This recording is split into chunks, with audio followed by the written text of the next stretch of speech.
Buenas noches, hermanos, ¿cómo están? Me alegro mucho y es un privilegio poder estar nuevamente aquí con ustedes por la gracia de Dios para compartir un tema que el Señor nos regala, que se llama Tu espíritu vence mis miedos.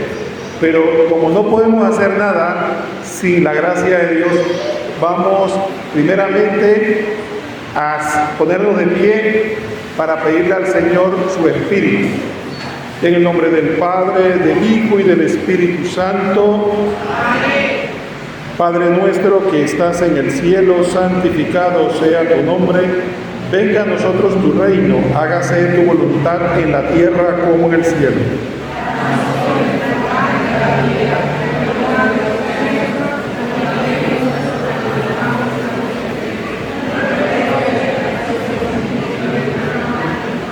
Dios te salve María, llena eres de gracia, el Señor es contigo. Bendita tú eres entre todas las mujeres y bendito es el fruto de tu vientre Jesús.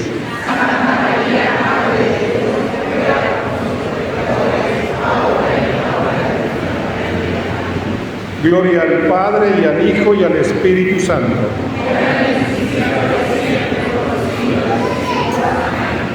Muy bien, muchas gracias. Nos podemos sentar. Tu espíritu vence mi miedo o mis miedos en plural. Un tema que vamos a reflexionar el día de hoy, o la noche de hoy, en esta víspera de Pentecostés.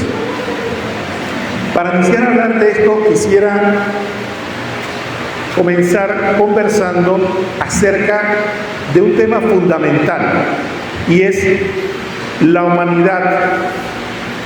El diácono nos decía que Jesucristo está aquí en cuerpo, sangre, alma y divinidad, una frase muy popular. Pero hay algo importante: Jesucristo es Dios desde toda la eternidad. Él vino a encarnarse y hacerse hombre igual a nosotros en todo menos en el pecado. Entonces piense en usted mismo. ¿Qué cosa tiene usted y tengo yo que no sea pecado? Y eso Jesús lo comparte con nosotros. Esto es interesante porque muchas veces tenemos una visión de Jesucristo como Superman. ¿Alguien conoce a Superman aquí? Sí, levante la mano para ver quién conoce a Superman. No, no puede ser. No van al cine. A ver, ¿cómo es Superman? Le tiran una bala y ¿qué pasa? No le pasa nada, ¿verdad? Le cae un carro encima, no le pasa nada, no le siente dolor. Ahora, ¿a Jesucristo le pasaba eso? Jesucristo sufría dolor. Sí, Jesucristo sufría dolor, se cansaba, lloró también. Entonces, un elemento importante es que nuestro Señor Jesucristo, no hay un tema de nuestra humanidad al cual no nos podamos referir con Él. Nuestra realidad humana, no hay nada de la cual nosotros, excepto el pecado, que no le podamos poner a los pies de Cristo, porque Él nos entiende perfectamente, porque Él se hizo hombre igual en todos nosotros, dice la carta a los hebreos, menos el pecado. Así que el Concilio Vaticano II dice que Jesucristo viene a mostrarnos cómo debemos ser los seres humanos, cómo debemos ser los seres. Cuando vemos a Jesucristo en el Evangelio, es el modelo que tenemos nosotros de un ser humano, lo que nosotros debemos alcanzar. Entonces, eso me lleva a una acción. Y yo te diría, ¿por qué está hablando de esto? Bueno, porque hay otra acción importante. La acción del Espíritu en nosotros, que nosotros llamamos la gracia de Dios, esa acción supone la naturaleza, es decir, supone que somos seres humanos. Nosotros partimos de una premisa equivocada. Nosotros partimos de que entrando por esta puerta tenemos que ser santos, fuertes, indestructibles, incorruptibles. Y no, nosotros tenemos que partir la premisa que entramos siendo seres humanos falibles, corruptibles y que también somos capaces de equivocarnos. Eso es así. Entonces, esto me recuerda una anécdota de un amigo que le decía a otro: oye, y tú vas a la iglesia y tú eres así, tú cometes esta y esta cosa. Y mi amigo le contestó, que nos sirva a todos para contestar. Dice: sí, yo voy a la iglesia y soy así. Imagínate si no fuera. Y esa es la realidad a la que tenemos que abocarnos. Cuando nosotros venimos a la iglesia y alguien nos dice: lo que pasa es que tú eres así, así, así, dice: sí, imagínate si no fuera la iglesia, ¿cómo sería yo? Entonces esa es la realidad, porque nosotros, los que venimos a la iglesia, no somos santos, somos pecadores que estamos buscando un cambio de vida. ¿Y por qué hablamos de esto? Porque sí, nuestra naturaleza humana es la base para poder crecer espiritualmente. Muchas veces nosotros escuchamos prédicas, homilías que hablan muy elevado, que parten de una premisa tal vez de un santo o de alguien acabado ya, y entonces cuando hablamos esto y miramos allá y dicen: no, hombre, esto está muy lejos de mí, ni siquiera me acerco a esto.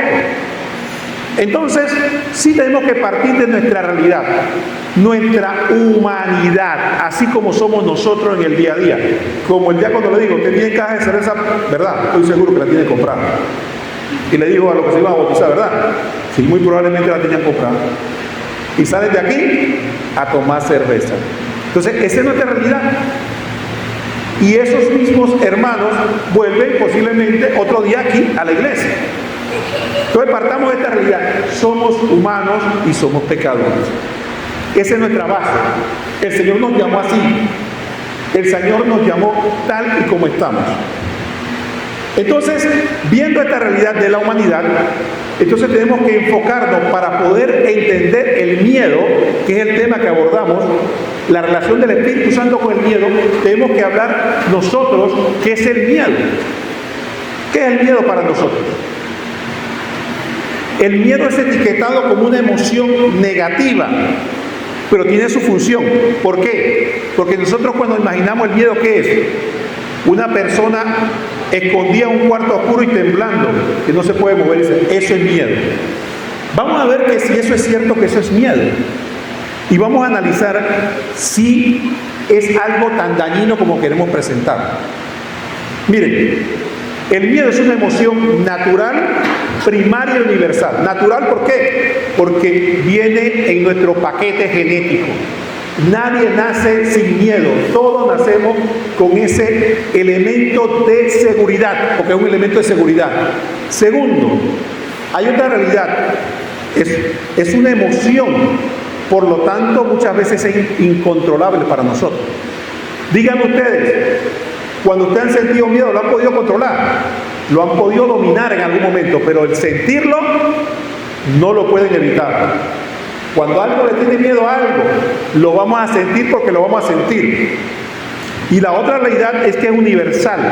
No hay un ser humano que no se salve de eso. Entonces, ¿para qué sirve el miedo? Dice, bueno, el miedo simplemente nos ayuda a ¿qué? A adaptarnos a nuestro entorno y a sus peligros.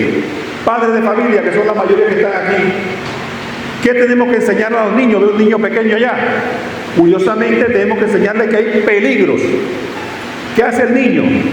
Él no sabe que hay peligro y él agarra un clip y lo mete en un tomacorriente tranquilo, porque él no tiene ni idea qué es eso.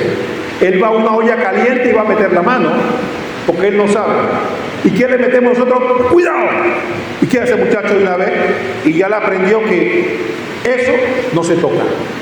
Entonces cuando él ve eso, ¿qué sensación cree usted que tiene el niño? Miedo. ¿Y quién se lo puso? Nosotros. ¿Acaso? Pero la pregunta es, ¿acaso eso fue malo? Teníamos que decirle, no, déjalo que se queme para que aprenda. No, nosotros le enseñamos, mira, cuidado para allá, cuidado con esto, no vaya para la calle. Sale un niño corriendo para la calle, ¿qué hacemos? Pegamos un grito hasta que el niño queda temblando. Y uno le dice, no te acerques a la calle sin que yo esté ahí. Y queda el niño que ya le tiene miedo a la calle. Entonces la pregunta, ¿el miedo es malo o es bueno? Ah, bueno, eso lo vamos a ver. Pero no puede ser satanizado que todo el miedo es malo, que no debemos tener miedo nunca. Bueno, vamos a verlo. Así que partamos de esto. El miedo nos ayuda a adaptarnos a nuestro entorno y sus peligros. Nos ayuda a protegernos de situaciones peligrosas. Por ejemplo, voy a poner un ejemplo. Voy a asociar el miedo con el dolor. Póngase a pensar. Ustedes saben que hay personas que sufren algunas enfermedades como, por ejemplo, la diabetes.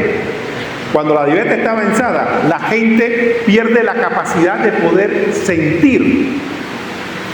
Y uno dice, cuando uno se corta, se golpea y siente dolor, uno aborrece el dolor porque no le gusta, ¿o no? Que levante la mano, ¿quién le gusta el dolor? A ver, el dolor físico, ¿quién le gusta? Pero ¿saben una cosa? El dolor tiene una función, porque si no tuviéramos dolor físico, ¿qué pasaría? ¿Te han puesto a pensar? No destruimos el cuerpo, porque si bien es cierto, nosotros podríamos no tener dolor, no tenemos un cuerpo indestructible. Pongámonos a pensar, una persona que toca una olla caliente o un objeto que no sabe que está caliente, ¿qué pasa? El dolor es tan intenso que el cuerpo actúa por reflejo, la toca e inmediatamente sin pensarlo aparta. ¿Qué provoca eso? Un dolor, pero también provoca que el daño que iba a ser recibido fuera mucho menor del esperado. Ahora imagínense una persona con diabetes que no tiene sensibilidad, pone la mano y no se da ni cuenta. Y cuando ve, ya tiene la mano destruida. Entonces el dolor tiene una función. No nos gusta, nos incomoda, pero tiene una función. Es más, el dolor te avisa cuando algo está mal. Oye, me duele aquí, tengo que ir al médico porque algo está pasando. Pero si no tuviera dolor, cuando voy caminando me caigo y me morí. Entonces el dolor me avisa, no me gusta, pero me avisa. El miedo tiene una función parecida. El miedo no me gusta, pero el miedo me alerta. Imagínense usted que usted está caminando por una calle oscura y usted siente miedo. ¿Qué provoca eso en usted? Todos sus sentidos se agudizan. Usted queda alerta. Cualquier cosa que se mueve es un mecanismo de autodefensa. Pero si usted camina como si nada estuviera pasando, viene cualquier cosa, animal o persona, y le hace daño. ¿Se dan cuenta que el miedo tiene una función? Entonces, ¿qué ocurre? Hay miedos que tenemos ante una amenaza. Hay amenazas exteriores, que es la que hemos estado hablando. Un callejón oscuro, un animal, o inclusive cosas que fabrica el hombre, un automóvil, la electricidad. Eso nos puede causar miedo, pero ese miedo es sano porque nos evita un accidente. Pero hay miedos también interiores. ¿Tenemos miedo a qué? A perder nuestra seguridad, a perder nuestra reputación, la autoestima. Esos son miedos también que tenemos en nuestro corazón, ¿no? Miedo, ¿cuántas personas no se paran al frente porque tienen miedo a la burla? Se para aquí al frente y no, que se van a reír de mí. ¿Y qué te va a pasar? Nada, pero tengo miedo. No sé, tengo miedo después. Entonces sí hay miedos interiores. ¿Qué ocurre? Pero entonces vamos a entrar en materia. Hay dos tipos de miedo que hemos visto hasta ahora. Hay un miedo que es funcional, que se activa cuando tenemos un peligro y que nos ayuda.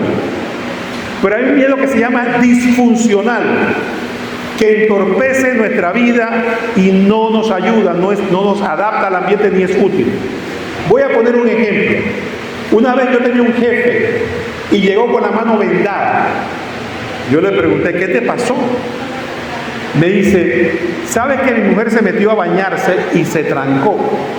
Y de repente empecé a oír gritos, a tal punto que yo pensé que había un hombre metido dentro del baño. Y ella gritaba, yo, ¿qué te pasa? Y no me contestaba, y empecé a golpear la puerta con el hombre y no la podía tumbar, y empecé a darle puñetazos a la puerta hasta que me lesioné la mano, pero la tumbé. Y cuando entré al baño, adivina qué era. A ver si adivinan ustedes, ¿qué creen que era? Una cucaracha. Muy bien, una cucaracha. Que si era una nada más. No, aplauso al hermano, hombre. Una cucaracha. Imagínense ese miedo. Yo sé que hay unos que pueden tener miedo a una cucaracha, pero la pregunta es, ¿la cucaracha me va a matar? ¿La cucaracha me puede picar? La cucaracha, ¿qué me puede hacer? Nada. Dice que me da asco, pero imagínense, si te da asco, te paralizó ese miedo de tal manera que no podías salir del baño, no podías contestar. El hombre tumbó la puerta y cuando entró era una cucaracha. Que él agarró con la mano y hizo así y la mató. Entonces, ese miedo es un miedo que ataca, es disfuncional. Hay gente que tiene miedo, por ejemplo, a salir de noche. Hay gente que tiene miedo a salir a la calle. Hay gente que tiene miedo a estar en espacios cerrados. Entonces, es un miedo que nos daña, nos detiene, no nos deja avanzar. Entonces, ese miedo, ¿cómo le vamos a llamar? Disfuncional. Es un miedo que no me deja vivir. El otro miedo, de alguna manera, me protege. Ahora ustedes dirán, ¿y esto qué tiene que ver? Bueno, porque si no conocemos nuestra realidad, porque el miedo vive con nosotros y no nos conocemos, entonces ¿cómo vamos a entrar al Espíritu Santo? Porque el Espíritu Santo entonces es una vida sobrenatural. Entonces, es una vida que parte de la naturaleza, pero cuando se eleva sobre la naturaleza, por eso le llamamos sobrenatural. Pero la base es nuestra naturaleza. Entonces, digamos, ¿qué relación puede tener el Espíritu Santo con mis miedos que yo traigo en mi paquete? Bueno, es que efectivamente en el campo espiritual tenemos que determinar qué es el miedo. Bueno, partimos de un hecho. Pongamos el ejemplo de que hay miedos que tienen sentido y otros no. De acuerdo a qué función tiene, como hablamos. Entonces pongamos a pensar, volvamos al campo natural. Digamos que una mamá tiene un niño chiquito y lo ve corriendo por aquí, está chiquito, lo ve corriendo por ahí por las bancas y se ve que se cae o se va a caer cerca de la banca. ¿Qué le pasa a esa mamá? Hasta que tiene un susto y eso no se lo puede quitar nadie a la mamá. Piensa que se le va a partir la cabeza, que le va a caer en la... Y eso, pregunto, ¿eso es malo o eso es bueno? ¿O es una mamá que corra, a mí ni me importa, que se parta la cabeza si quiere? El miedo que tiene una función, tiene una razón de ser superior. ¿Ve? Voy a poner otro ejemplo. Un buen marido, como veo que hay algunos por aquí, muy buen marido, le dice: yo no hago esto y esto porque tengo miedo que mi mujer me deje. Y es verdad, yo también tengo miedo que me deje la mía. Pero ¿qué dice el diablo? El diablo va allá al lado tuyo y dice: ¿y tú le tienes miedo? Tú vas a ver que no te deja nada. No te deja. Dale, hazlo. ¿Y qué hace el hombre? Cae en el pecado. Y cuando la mujer lo deja, a llorar. Pero el miedo que tenía anteriormente tenía una razón de ser. Recuerden que el miedo no es solamente estar temblando en una esquina. El miedo tiene una relación con qué voy a perder o qué me puede afectar. Entonces yo puedo tener miedo a perder algo. Cuando uno tiene a la mamá enferma y piensa que se le puede morir, ¿no tiene miedo acaso? ¿De qué tiene miedo? Si no te va a pasar nada a ti, de perderla. ¿Por qué? Porque la amas. Y ese miedo es natural y no es malo. Porque el miedo que hace que yo tenga interés en el otro es un miedo que viene porque el valor que yo estoy adquiriendo es mayor. El miedo a que mi hijo tenga un daño. Esos papás que tienen los hijos pequeños y no duermen en la noche viéndolo. ¿Por qué no duermen? Porque tienen miedo que le pase algo. Es un valor. Mientras que el miedo, el otro, es paralizante. Ahora vamos al Espíritu Santo. Ustedes han escuchado muchas veces, muchas prédicas, que no hay que tener miedo, que no hay que tener miedo. Dice, bueno, entonces, si a mí me da miedo, es que lo que tenemos que entender entonces espiritualmente a qué nos referimos y qué valor estamos hablando. Ya hablamos de la humanidad. Miedo a que no me hagan daño, ese miedo al que me impide a mí cruzar imprudentemente. Yo veo un carro allá y calculo si está cerca o no. Y yo, si lo veo corriendo, tengo miedo y no me lanzo, porque ese miedo me avisa de que puedo tener un daño. Entonces sí hay un miedo que tiene funciones. Pero ¿qué hay del miedo en la vida espiritual?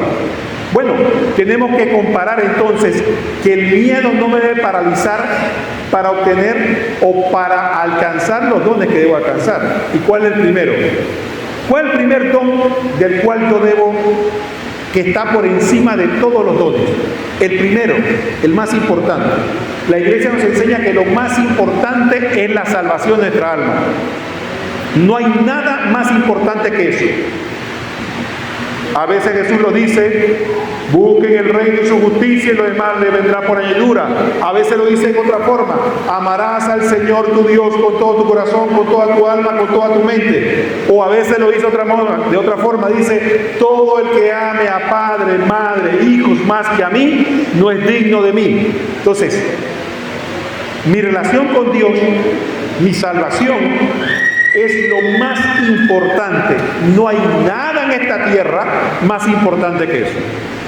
¿Cuál es la segunda cosa más importante? La salvación del alma del prójimo, de cualquiera, de todos los demás, es más importante. Y en tercer lugar, ¿qué es el bien más importante? Mi bien corporal. Si ustedes se dan cuenta, la salvación del prójimo es más importante que mi bien corporal. Por eso es lícito que yo pueda entregar mi vida, mi salud, lo que yo tengo, si con eso mi hermano se salva. Lo que yo no puedo jamás entregar es mi salvación, mi relación con Dios. Por nadie ni por nada. Ahora que tenemos ese orden de importancia y de prelación, podemos entonces entender la acción del Espíritu Santo para mis miedos. Porque entonces, si hay un miedo que me ayude en mi salvación, ese miedo es bueno. Pero si hay un miedo que me aleja de Dios, ese miedo no es bueno. ¿Se dan cuenta? Entonces, de esa manera el Espíritu Santo viene en nuestro auxilio. Por ejemplo, primer miedo que nos aleja de Dios es el miedo a Dios. La gente dice, ¿qué es tener miedo a Dios? Cuando yo tengo la visión de Dios como un Dios castigador. ¿Cuál es la reacción que tenemos nosotros natural? Nosotros nos criaron padres, a todos, pecadores. Y es inevitable que nuestros padres en algún momento hayan sido injustos, se hayan desquitado con nosotros, vienen bravos en la calle y nos dan cuero. Y también nos han hecho una relación directa. Hiciste, te doy. Entonces, cuando nosotros hacemos esa relación con el Padre Celestial, decimos, si yo peco, ahí está el Padre, me las paga. Entonces el primer miedo que tengo yo que enfrentar es el miedo a Dios. ¿Se acuerdan de Adán y Eva? Génesis 3:10. Dice la palabra que Adán cuando pecó y Eva dice, oí tus pasos por el jardín. Respondió él, y tuve miedo porque estaba desnudo, por eso me escondí. El primer miedo que tenemos nosotros es el miedo a Dios, porque lo vemos como alguien que viene a tomar revancha. Y por mucho que uno le dice a todos los pecadores, Dios te ama, no lo creemos. ¿Por qué? Porque cada vez que pasa algo malo decimos, esto me pasó por esto, Dios me castigó, Dios me hizo esto. ¿Por qué? Porque lo asocio con la cuera que me daba mi papá. Hice esto y esto, entonces viene Dios, coge lo tuyo. Entonces, no, Dios nos ama así como estamos. Y el miedo que viene a quemar al Espíritu Santo es ese miedo a Dios, de huir porque yo no me siento digno, o me siento pecador, o siento que Dios me va a reclamar. Cada pecador, incluyéndome a mí, y yo el primero, cuando pecamos, pensamos que vamos a ir a la reconciliación y Dios nos va a decir, pero si yo te advertí, ¿y qué pasó con la promesa que hiciste? ¿Y qué pasó con lo que dijiste? Dios no va a hacer eso con nosotros. Dios lo único que quiere es que nos arrepintamos. Entonces, el miedo a Dios es fruto del demonio. Entonces, el miedo es el primer miedo que vence el Espíritu Santo. Otro miedo que vence el Espíritu Santo. Aquí escuché hace poco, necesitamos gente que cante, también vamos a necesitar catequistas, también vamos a necesitar predicadores, también vamos a necesitar diáconos, sacerdotes, religiosas, lo que a usted se le ocurra. Vamos a necesitar gente. ¿Y qué es lo que la gente tiene miedo? Al fracaso. No, yo no voy porque yo no sé hablar, yo no sé cantar, yo no sé tocar, yo no sé hacer nada. Así que, ¿qué yo voy a hacer allá si yo no sé hacer nada? Entonces hacemos como dice Mateo 25:25. Por eso dice que Dios le dio unos talentos a una persona. En ese momento talento era una moneda. ¿Y la moneda qué era? Para que hicieran negocio. Ahora, uno sabe que cuando uno hace negocio puede ganar o puede perder. ¿Y qué pasó con el que le dio una sola moneda, un solo talento? Que entonces la palabra talento pasó a ser nuestras capacidades. Dice en el Mateo 25:25. Por eso tuve miedo y fui a enterrar tu talento.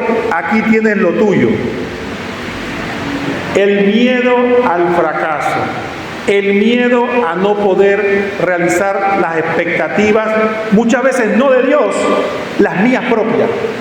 Porque el primero que me bloqueo soy yo. A veces en la iglesia me llaman a servir y no me han puesto ningún requisito. Y yo siempre digo, no, yo no sirvo, yo no puedo, yo no sé, voy a quedar mal. El miedo que impulsa o vence el Espíritu Santo es el miedo al fracaso. Vemos personajes bíblicos desde Moisés hasta Abraham, Isaac, Jacob. Todos tuvieron miedo de la misión. Todos tuvieron en algún momento miedo. Y es una enseñanza bíblica. San Pedro, cuando se encontró con Jesucristo, le dijo, aléjate de mí que soy un pecador. Todos tuvieron miedo. Entonces, un miedo que tenemos que pedirle al Señor, que el Espíritu Santo nos impulse, es el miedo al fracaso. Porque si tenemos miedo al fracaso, jamás vamos a hacer nada. ¿Y saben qué? ¿Y si fracasamos, qué? Nos volvemos a levantar, nos limpiamos el polvo y empezamos de nuevo. Entonces, ¿se dan cuenta la realidad del miedo nuestro, que es parte de nosotros, y qué es lo que el Espíritu Santo nos viene a quitar? No es que cuando estemos llenos del Espíritu Santo y salgamos la vigilia aquí, nos vamos a ir corriendo a caminar en las rieles del metro, porque decimos que tenemos el Espíritu Santo y ya yo no tengo miedo que el metro me mate. O voy a tomar cualquier veneno porque yo no tengo miedo de que me envenenen. El miedo que el Señor me va a quitar es el miedo que me impide caminar hacia Él. El miedo que me impide ir a la salvación. Miren el otro miedo. Miedo a la debilidad. Y es un miedo que compartimos todos nosotros. Cuando yo empiezo el camino de la fe, como estamos todos nosotros, que no importa si tenemos años, estamos empezando. ¿Y sabe por qué estamos empezando? Porque no somos santos. Si fuéramos santos, ya estaríamos más elevados, pero todavía estamos en el fango. Entonces, como estamos en el fango, ¿qué pasa? Uno viene aquí y uno dice, Señor, yo te prometo que no voy a hablar mal del prójimo. Yo te lo prometo, yo te pido, Señor, que yo no voy a hablar. Y no he terminado de hablar y dice, oye, ven acá, te tengo una, y dice, suéltala, que ya... Suéltala, DJ, que quiero escucharla, para yo tirar la mía también, que te tengo una buena. Entonces, ¿qué pasa? Cuando uno ve que uno cae una y otra vez en la misma, Uno llega a un momento que dice, Señor, quítame esto, Señor, cámbiame. ¿Y qué es lo que el Señor te va a contestar? 2 Corintios 12:9. Pero Él me respondió, te basta mi gracia, porque mi poder triunfa en la debilidad. Más bien, me gloriaré de todo corazón en mi debilidad, para que resida en mí el poder de Cristo. ¿Esto qué significa? Que nuestro trabajo, ¿saben cuál es? Es persistir. Persistir. El Señor va a hacer el trabajo, pero nosotros tenemos que no claudicar. Yo le voy a poner un ejemplo. Yo le digo siempre a la gente, yo sé que si ustedes se quedan aquí, ustedes son gente de fe.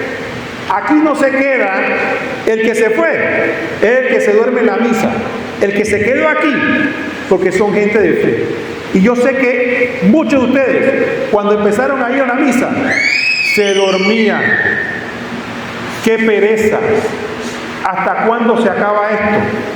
Y cuando el Padre decía, la misa ha terminado, ¿qué decíamos nosotros? Era la única cosa que decíamos de corazón.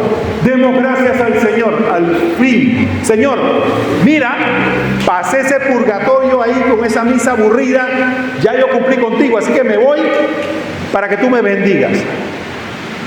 ¿Cómo empezamos a tenerle amor a la Eucaristía? ¿Cómo empezamos a tenerle amor a la misa? ¿Cómo empezamos a tenerle amor a la palabra de Dios? ¿Sabe qué le voy a decir? No lo sabemos. No sabemos ni cuándo pasó, ni cómo pasó, pero pasó. Pero ¿sabe qué es lo que sí le puedo decir? Pasó porque persistimos. Entonces no tenemos que fijarnos tanto en nuestras debilidades. Tenemos que fijarnos en nuestra persistencia en el camino de Dios, en no desistir. Que si somos bochinchosos, pero el Señor nos va a quitar eso si nosotros persistimos. Que somos perezosos, pero el Señor nos va a quitar eso si persistimos. ¿Cómo nos lo va a quitar? Yo no lo sé. ¿Cuándo nos lo va a quitar? Tampoco. Pero si persistimos, Él nos lo va a quitar. Entonces no tengamos miedo a nuestras debilidades, porque hay gente que empieza el camino de la fe y como ya tiene 2, 3 años, 5 años, lo que sea, y dice, todavía tengo mis defectos. Dice el Señor, sé humilde, mi gracia te basta. Yo actúo mejor en esa debilidad que si fuera un soberbio que nunca te equivocaras, que nunca pecaras. ¿Usted se imagina que nosotros nunca nos equivocáramos? Que nunca pecáramos. ¿Cómo seríamos? Si somos pecadores y juzgamos a los otros, imagínense, cayendo en el pecado. Entonces, sí, no le tengamos miedo a nuestra debilidad, mantengamos la firmeza. Eso sí, Señor, yo sé en fe que a pesar de mi miseria, tú me amas y tú me quieres aquí. Yo no me voy, ni aunque me echen agua caliente me voy. Ese es el miedo que el Espíritu Santo nos expulsa de nosotros. El miedo al fracaso, el miedo a ¿qué dijimos? Al fracaso, el miedo al pecado y el miedo a la debilidad, el miedo al Dios castigador, el miedo a no lograr el objetivo y finalmente el miedo a nuestra propia debilidad. Hay un miedo también importante que tenemos que tener. Miren, yo estoy seguro de que aquí no hay ningún flojo. Yo estoy seguro. Aquí no hay nadie que sea miedoso. Y le voy a decir por qué. Porque muchos de nosotros criticamos a San Pedro. San Pedro no era ningún flojo. Yo estoy cansado y soy defensor de San Pedro. Porque la gente en la iglesia critica a San Pedro, dice que fue un flojo, que fue un cobarde. Yo le digo, San Pedro no fue ningún cobarde. Cuando San Pedro venía una tropa de soldados, a buscar a Jesús con palos, piedras y espada. Él nada más tenía una espada y cuando tocaron a su maestro se lanzó y casi le corta la cabeza al otro. Él sabía lo que le iba a pasar. Lo iban a matar, pero él no tenía miedo, pero él no iba a permitir que nadie tocara a su maestro. Dígame usted si eso no es valentía o eso es cobardía. Pero es que hay que determinar una cosa. Después Jesús le cambió las reglas del juego. Le digo, no. Esa no es la valentía que yo necesito. esa no es la valentía que yo necesito. Ah, no. Tira la espada y haz como yo. Deja que te golpeen y no digas nada y entrégate en amor a ellos. Dice, no. Ahí no. Esa valentía yo no la tengo ni la puedo tener. Entonces muchas veces nosotros tenemos que transponer el concepto cobardía y el concepto valentía. Muchas veces el miedo que tenemos que enfrentar es que tenemos que ser valientes según Dios, no según los hombres. Sí, porque todos nosotros interpretamos ¿qué es la valentía? Bueno, que aquí lleguen una persona armada y nos digan, vengan acá, y nosotros decimos, ven que de lo que traes lleva. Ahí probablemente todos seamos valientes. O como me dijo una señora, yo por un hijo me hago matar, y es verdad. Que si le tocan, y yo estoy seguro que cualquiera de ustedes le toca a un hijo y son capaces de cualquier cosa. Pero ¿qué pasa de la valentía de parte de Dios? Como Dios quiere que seamos valientes, como Jesucristo, que seamos valientes frente a la maldad y no luchando haciendo el mal por mal o violencia por violencia, sino luchando haciendo el bien para combatir el mal. Entonces cuando nos cambian las reglas del juego, entonces ahí sí nos da miedo. Porque dice, pero es que jugar en el mundo con esa regla no es fácil. No es fácil salir al mundo a decirle a la gente, usted habla mal de mí y yo hablo bien de ustedes. Usted me hace mal y yo le hago bienes. Usted me maldice y yo lo bendigo. ¿Ah? Usted quiere mi mal y yo oro por ustedes. Ahí sí nos da miedo. Entonces ese miedo es el que el Espíritu Santo viene a sacarnos. De saber de que así como Dios quiere que seamos valientes, tenemos que ser valientes. Valientes para el bien, no valientes según la humanidad. Pero qué miedo, diríamos nosotros, qué miedo es funcional. Miren, ¿se acuerdan que nosotros hablamos de que había un miedo que sí nos ayudaba a nuestra vida espiritual? Miren, en la Iglesia Católica hay algo y es importante que lo tengamos presente. Lo que voy a hablar es muy importante y quiero que me pongan atención. Nosotros tenemos que saber, para que nos conozcamos nosotros mismos, que hay un camino espiritual que todos estamos recorriendo. Y el problema que nos confundimos en la iglesia es que muchas veces hablamos de que la gente debe estar allá como si fuera San Francisco de Asís. Pero si la gente no está ni siquiera cerca de San Francisco de Asís. Entonces la persona mira así San Francisco de Asís, que dejó la fortuna, que andaba desnudo, que no comía. Dice, wow, ¿y yo? Si a mí me gusta comer y yo no voy a andar desnudo, ¿y por qué yo tengo que dormir por ahí? Entonces yo no encuentro ninguna asociación con él. Entonces, ¿qué pasa? Tenemos que entender que hay un proceso, un camino de santificación. Y el primer camino de santificación es al que muchos de nosotros estamos ahora, que es el de la purificación. Y que nosotros estamos en la purificación del pecado, hay un proceso que el Espíritu Santo nos trae a nosotros. Y es lo que se llama la atrición.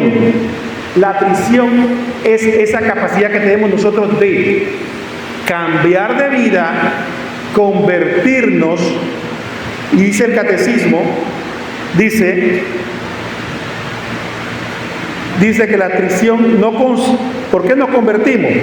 Porque consideramos la fealdad del pecado o del temor a la condenación eterna y las demás penas con que son amenazadas el pecador. Entonces la mayoría de nosotros probablemente estamos en atrición. Entonces muchos de nosotros pecamos y lo que pensamos no es de que, ¿por qué ofendí a un Dios tan bueno? Pensamos, ¿y si yo me muero así y me voy para el infierno? O si yo sigo pecando, no me va a ir muy bien en la vida. Entonces, sí, el catecismo nos enseña que ese miedo, ese miedo a la condenación, ese miedo al pecado por su fealdad, no es malo, es bueno, pero no es perfecto. Pero entre tanto, nosotros tenemos que aprender a aferrarnos a Él.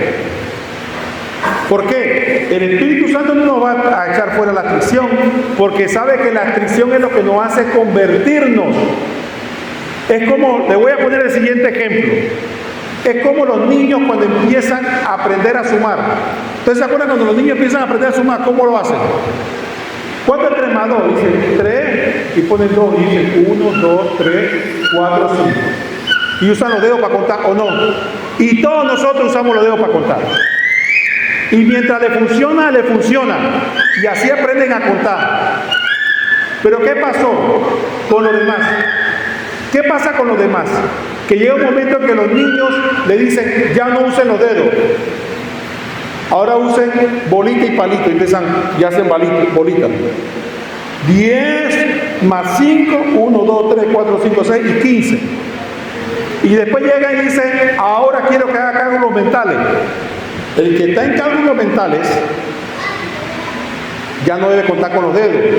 Y la maestra dice, no cuente con los dedos. ¿Está mal? No, pero ya no está a ese nivel. Pero mientras está en el nivel, es mejor que cuente con los dedos, porque así va a aprender. Entonces, así pasa en nuestra vida espiritual. Mientras nosotros estemos en ese nivel y que no podamos amar a Dios sobre todas las cosas, no es malo tenerle miedo al infierno, no es malo tenerle miedo al pecado, no es malo tenerle miedo a las consecuencias del pecado y que eso me convierta, porque ese es el estado espiritual que yo me encuentro.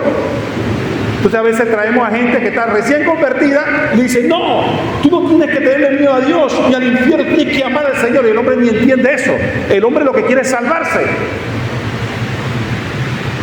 Y yo quisiera saber de los que estamos aquí, ¿quién puede tirar la primera piedra que dice que ama al Señor intensamente y que solamente piensa en el Señor y que nunca peca porque ama al Señor? Entonces, tenemos que entender muchas veces que si hay un temor que es funcional, ese temor a las penas del infierno. Antes criticaban a la iglesia porque hablaba mucho de las penas del infierno y decían que no debía hablar de eso, que debía hablar del amor. ¿Y qué pasa con mucha gente ahora? Que dice, yo hago lo que me da la gana porque Dios me ama así como soy. Cero conversión. Y es grave, porque tenemos que poderle decirle a la gente, perfecto, si tú sigues por ese camino, sabes lo que te puede esperar. El Señor siempre le decía a la gente, vete y no peques más. A un paralítico le dijo, vete y no peques más. No vaya a ser que te pase algo peor.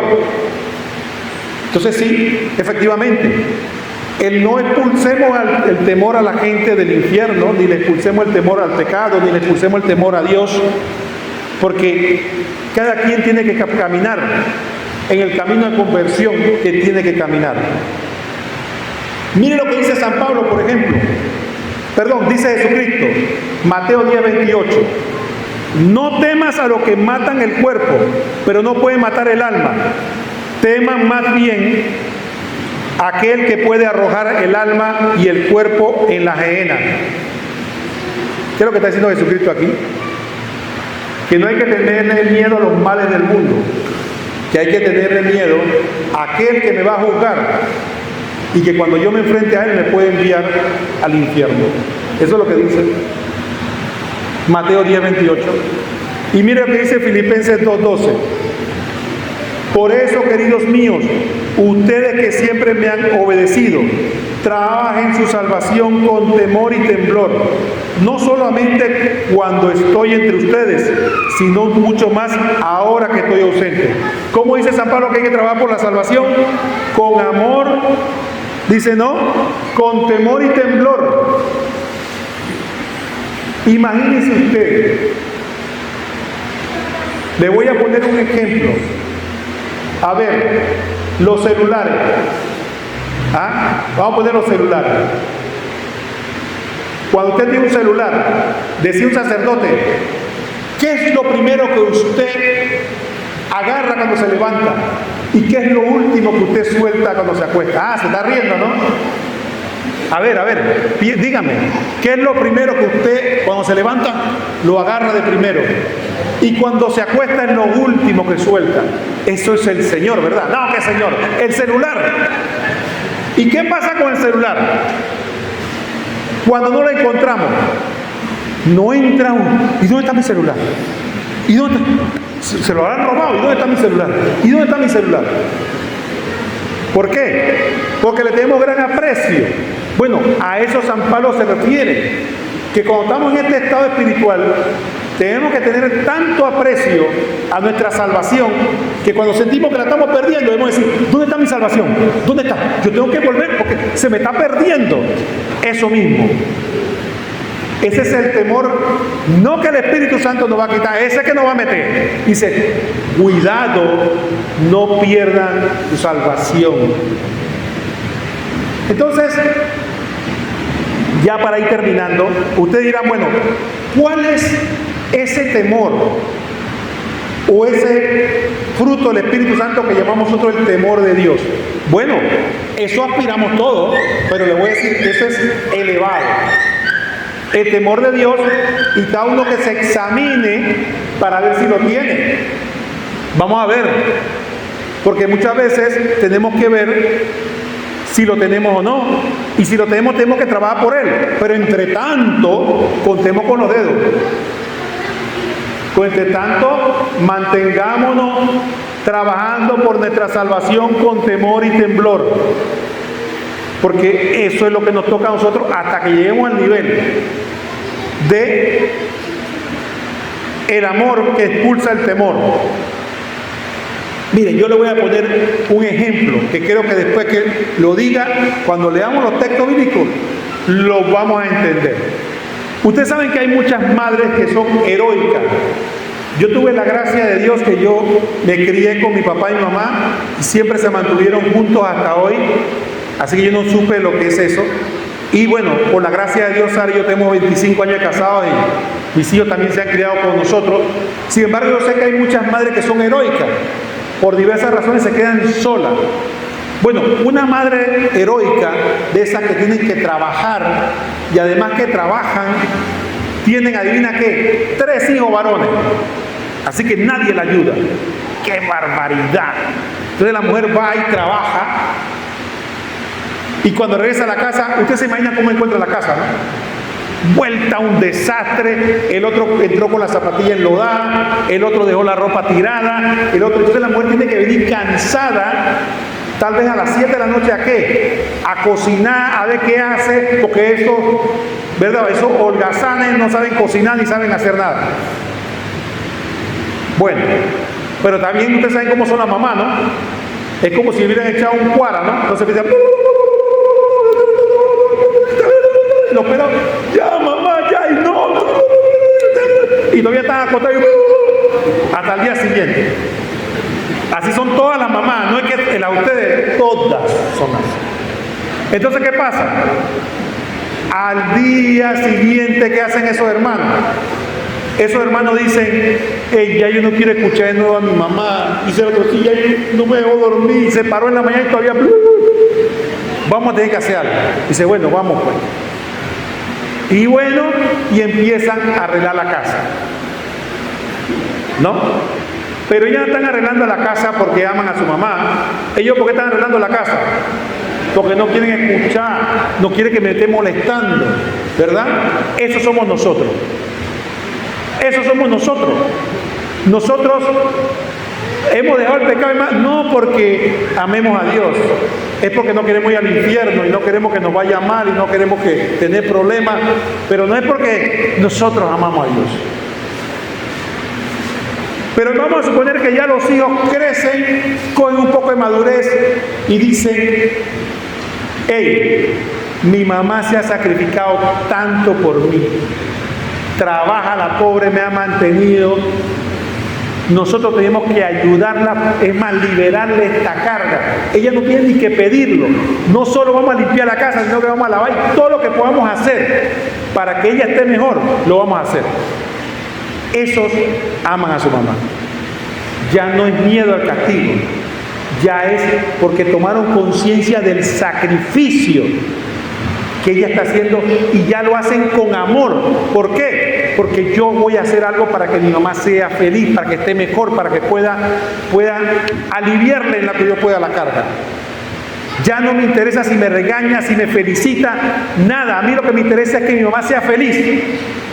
Cuando logramos eso con Dios, entonces logramos entrar en caridad, en un amor perfecto. Ya no me interesa el infierno, ya no me interesa si me va a castigar. Yo quiero que Dios sea feliz. Yo voy a hacer todo lo que está en mi mano, en mi vida, para que Él... ¿Cómo le pagaré al Señor? Dice la Biblia, el bien que me ha hecho. Cuando yo logro hacer eso, de esa manera tan desprendida, sin preocuparme qué dirán, sin preocuparme quién me está mirando, si alguien me va a premiar, si alguien me va a aplaudir, nada. Lo único que a mí me interesa es que Jesús sea feliz. Entonces, como dice Romanos 8:15, ustedes no han recibido un espíritu de esclavos para volver a caer en el temor. ¿Se acuerdan los hijos? Los hijos que le tenían miedo a la mamá. Bueno, nosotros no recibimos ese, sino el espíritu de hijo adoptivo que nos lleva a Dios. Abba, es decir, Padre. Pero Abba Padre quería decir como papito. Ya no era a ese papá que yo le tengo miedo, sino a ese papá que yo quiero, a ese papá que yo quiero que él sea feliz, y yo voy a hacer lo que yo pueda para que él sea feliz. Ni siquiera quiero que me aplauda, yo verle una sonrisa es mi alegría. Y todos los que somos papás sabemos eso. Todos los papás sabemos que trabajamos, nos esforzamos y hacemos todo lo que podemos. Y cuando vemos a los hijos felices, esa es nuestra alegría. Ningún papá quiere que el hijo le diga, oye, ve, aquí tiene, ve, la plata que me ha dado hasta ahora para mantenerme. No. Todos los papás lo que queremos es que cuando el hijo es feliz, uno lo ve sonreír, uno logró, dice, ya esa es mi satisfacción, ya yo me llené. Cuando nosotros logremos eso con Dios, entonces ya no tenemos espíritu de esclavo, entonces tenemos una relación de padre e hijo. O como por eso San Juan decía, nosotros hemos conocido el amor que Dios nos tiene y hemos creído en Él. Dios es amor y el que permanece en el amor de Dios y en Dios permanece en Él. Entonces, cuando nosotros conocemos el amor de Dios, de verdad, como los hijos de la anécdota conocieron el amor de la madre, ya entraron en comunión. ¿Cuál es la segunda versículo 17? Dice, la señal de que el amor ha llegado a su plenitud en nosotros está en que tenemos plena confianza ante el día del juicio, porque ya en este mundo somos semejantes a Él. ¿Y cómo es Dios? Dios lo da todo sin pedir nada a cambio. Cuando nosotros podamos entregarnos totalmente a Dios, ya el tema de la salvación no va a ser un tema. Ya no. Si yo te amo a ti, tú me amas a mí, ya eso no es un tema. Es como entre padre e hijo, la plata no es un tema. ¿Cuánto me debes? Págame. No. Ya mi alegría es ver al hijo feliz, y el buen hijo, la alegría es ver al papá satisfecho. Ya ahí no hay tema de plata, de herencia ni de nada. Es amarse el uno al otro. Cuando nosotros logramos eso con Dios, entonces expulsamos al temor y entró el amor. Y el versículo 18, en el amor no hay lugar para el temor. Al contrario, el amor perfecto elimina el temor, porque el temor supone un castigo, y el que teme no ha llegado a la plenitud del amor, por supuesto. Recuerden la anécdota del hijo. Entonces, cuando el hijo es bueno, ¿qué va a temer que la mamá? Al contrario, lo va a llegar a decir, hijo de mi vida, feliz. ¿Qué hijo más bueno me ha regalado Dios? Que Dios venga aquí y diga, ¿qué hijo más bueno me ha entregado Dios aquí en esta capilla? Entonces, ese es el proceso. Empezamos con el temor al pecado, con el temor al infierno. De eso nadie se salva, por ahí pasamos todo. Y tenemos que avanzar al amor que expulsa el temor. Pero no podemos saltarnos. No podemos saltarnos.